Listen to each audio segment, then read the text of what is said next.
Wow, look at that dumpiness. Now look at this dumb penis. Anyway, memes. Everybody loves memes, and that love may run deeper than you think. Really, everything is a meme, and today we're going to listen to some smart people talk about why memes are a good investment. The image of the Statue of Liberty, it means so much. Like, what price tag would the United States of America put on that statue? Is it even possible, right? And the value of that meme has outperformed all of the value of the American economy, potentially, right? And I think that like there's something to consider in that, and how. Like I said, everything is a meme, from the Statue of Liberty to Jesus.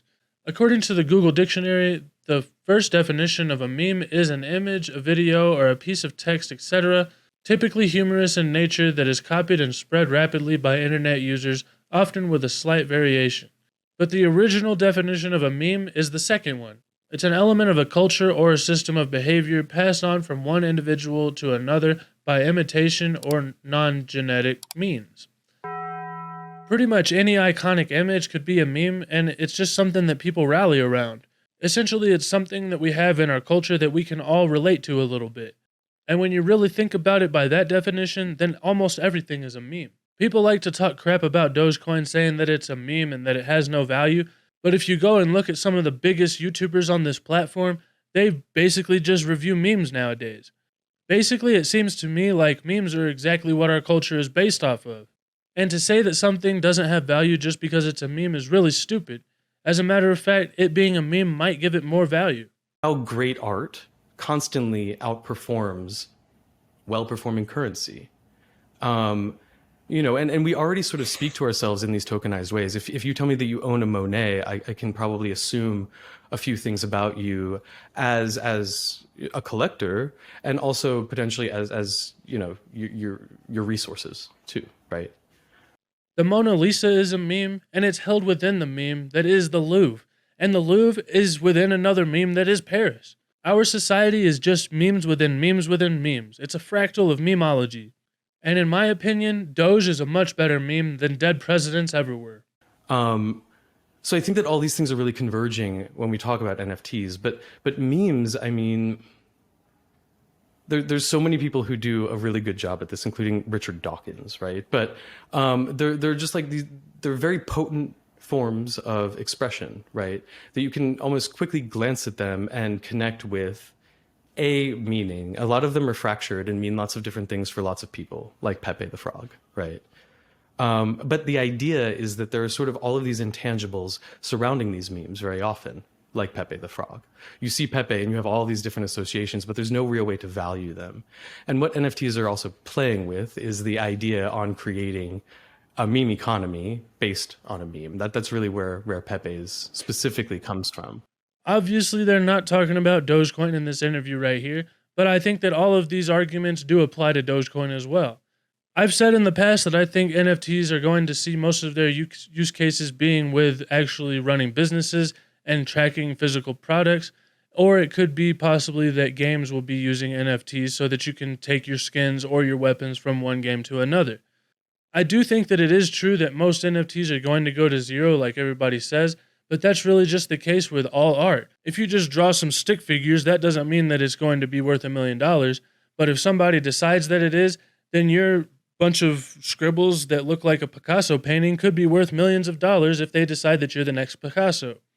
For this reason, I think that there are going to be some NFTs that do make people life-changing wealth, but most of them are just going to be pure speculation, and they're probably going to be basically worthless. Doge is a meme that's the face of a currency, though, and that's a little bit different than NFTs, so I think that it has more of a use case, and is probably going to continue to stick around like it has since 2013. Dogecoin has withstood the test of time, and I do believe that it is going to continue to stick around no matter how much people continue to bash it. Everything, religion is a meme, right? I mean, most things, everything, absolutely, human society is put together by these narratives that we construct to tell ourselves certain, what we believe are truths. It's all me. It's all narrative. It's all narrative. Absolutely. I mean, people would ride into battle with holding a cross, and that sort of tells you everything. People also sport Supreme T-shirts, and I think that that's really what NFTs NFTs specifically are really like leaning towards. As he said, basically everything is a meme, and I'm not going to continue to beat this into the ground because I think you guys get it. As he said, people have rode into battle with their memes in the past, and I think that this is a battle that we all have to fight with the traditional finance system. So I'm going to proudly wield my Dogecoin, and I am going to carry this meme into this battle. The question is, who is going to actually win the battle? Will it be the Dogecoin community or the SEC? In other words, are memes securities? Well, this dumb penis thinks so. This is Gary Gensler, the head of the SEC. And this is Michael Saylor, the head of SUC. That's sucking Bitcoin Maxi's nuts. He says Gary Gensler should crack down on everything but Bitcoin. This is ultimate greed in my opinion. He tweeted out a few days ago that consensus is building that everything in the crypto industry other than Bitcoin is a security, destined to be regulated by the SEC. This makes Bitcoin the only crypto asset suitable for use as global money. And Gary Gensler said in an interview by the New York Times that pretty much every sort of crypto transaction already falls under the SEC's jurisdiction except spot transactions in Bitcoin itself and the actual purchase or sale of goods or services with cryptocurrencies. Well, I think that this is actually just totally ridiculous, and he can't exactly say that all cryptocurrencies are securities if they haven't run the Howey test on all of these things.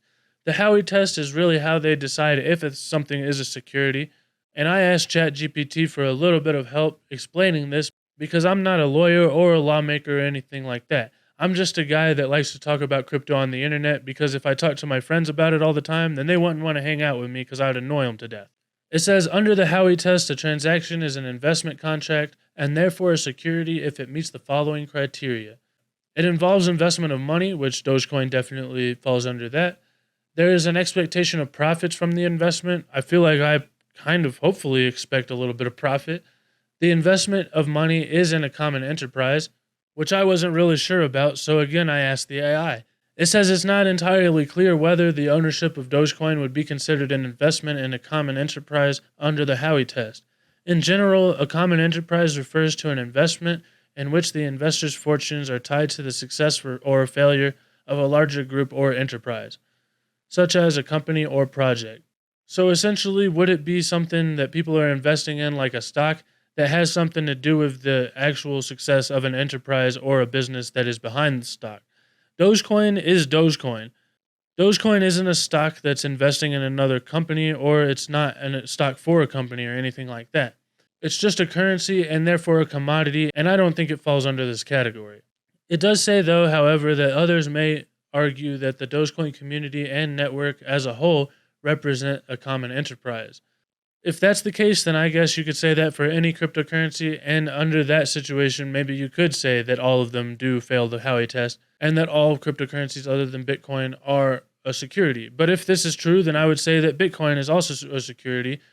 So if the SEC and Gary Gensler are saying that Bitcoin is not a security, then I think that this means that Dogecoin would not fall under a security for this part of the Howey test anyway. The fourth part is that any profit comes from the efforts of a promoter or a third party. This is the one that really stood out to me because Dogecoin does have the Dogecoin Foundation. It was pretty much out of existence until 2021 whenever it was revamped, I guess. And it basically got a reboot, which is supposed to bring some major players in the Dogecoin community together and actually put together a roadmap and possibly a future for the project. Unfortunately, though, this does leave somewhere for the SEC to attack, and this could mean that Dogecoin might qualify as a security if other things do as well. But if I'm not mistaken, there is also a Bitcoin Foundation, so I guess that if Dogecoin was qualified as a security because of this, then so would Bitcoin. But like I said, I'm not an expert, so I went ahead and asked ChatGPT just for some reassurance on this. And it said that the fact that Dogecoin Foundation does exist doesn't necessarily make Dogecoin a security under the Howey test.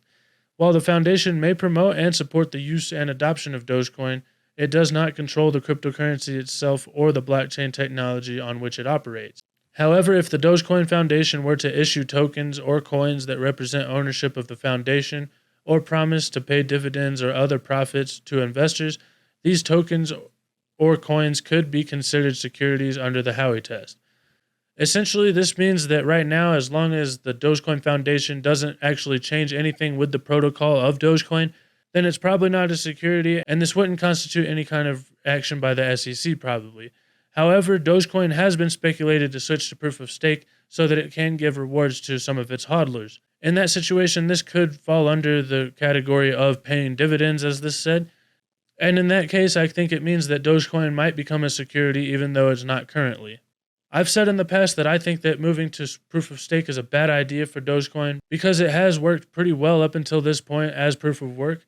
And I think that a lot of people would be confused about what the project actually stands for if it did switch to proof of stake, alienating the community and making it to where people don't actually know if the coin is what it's supposed to be or if it'll just change due to some new trends in the market.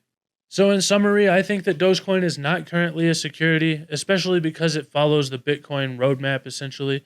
And as long as Dogecoin sticks to its original plan and it doesn't go changing things about the project because the community might be a little bit greedy, I think that it's going to stick around and it's probably going to fly under the SEC's radar, or at least there's going to be bigger fish for them to fry. So let me know in the comments, do you guys think that there is power in this meme and that it's going to continue to do well in the next bull market? Or do you think that the SEC is going to squash the Dogecoin and that we're all going to be sent away with our tails between our legs? Either way, thank you guys so much for watching. I hope you have a wonderful day, and I'll see you guys next time. Bye.